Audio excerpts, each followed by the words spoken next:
Hello student of class third, अब आप अपने एसएसटी का लेसन 3 पढ़ने जा रहे हैं। लेसन 3 एसएसटी में इसका नाम है भारत का धरातल और जलवायु। तो बच्चों देखिए, भारत मतलब हमारा देश, धरातल मतलब क्या होता है?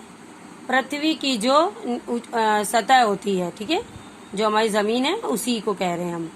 और जलवायु, जल तो आपको मालूम ही, जल हो गया हमारा पानी, वायु मतलब हवा। तो देखिए क्या है, भारत एक विशाल देश है। विशाल मतलब बड़ा देश है। भारत एक बड़ा देश है। भारतीय जो भूभाग है वो उत्तर के दक्षिण में 3200 किलोमीटर तथा पूरब से पश्चिम में 3000 किलोमीटर तक फैला हुआ है। इसकी जो भूमि है वो समतल नहीं है, यानी इसकी जमीन जो है वो बराबर नहीं है।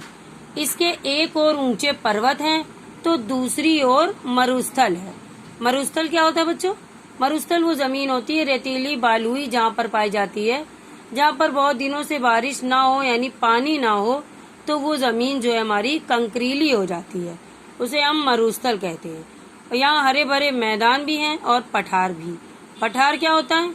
पठार जो ऊंची नीची जमीन होती है, बहुत दूर तक ऊंची नीची जमीन बनी होती है, उसे हम पठार कहते हैं। इस प्रकार हमारा भारत देश जो है वो विविधताओं से भरा हुआ है। विविधताओं मतलब कई तरीके का है। कैसे है? धरातल के जो आधार पर भारत को हम 5 भाग में बांटते हैं। पहला भाग है उत्तरीय पर्वतमाला, फिर उत्तरीय विशाल मैदान, फिर दक्षिण का पठार, फिर थार का मरुस्थल और फिर समुद्र तटीय मैदान। तो पहला देखिए है उत्तरी पर्वतमाला। भारत के उत्तरी पर्वतमाला में विशाल एक पर्वतमाला है जिसे हम हिमालय पर्वतमाला कहते हैं।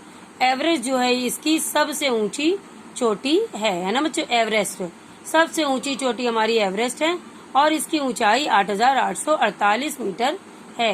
ये चोटी वर्ष भर बर्फ से ढकी रहती है।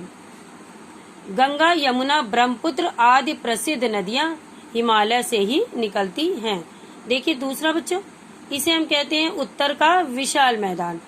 उत्तर का विशाल मैदान हमारे देश के उत्तर में जो है विशाल मैदान है, ये समतल है और उपजाऊ है। यहाँ गेहूं, धान, गन्ना, दलहन मतलब दालें, ये सब उगाई जाती हैं। और हिमालय से निकलने वाली नदियाँ इसी मैदान से होकर बहती हैं। इसमें जो इसका जल जो है वो फसलों में सिंचाई करने के काम आता है। तीसरा देखिए दक्षिण का पठार। भारत के दक्षिण भाग में पठार है। पठार हमने बताया ना, जो दूर तक ऊंची नीची जमीन होती है उसे हम पठार कहते हैं। ये पठारी भाग जो है कठोर तथा पथरीला होता है। यहाँ कृषि नहीं हो पाती है। कृषि मतलब खेती आदि नहीं हो पाती है। ये तीनों ओर जो है वो समुद्र से घिरा है। इसमें कृष्णा, कावेरी और गोदावरी नदियां बहती हैं।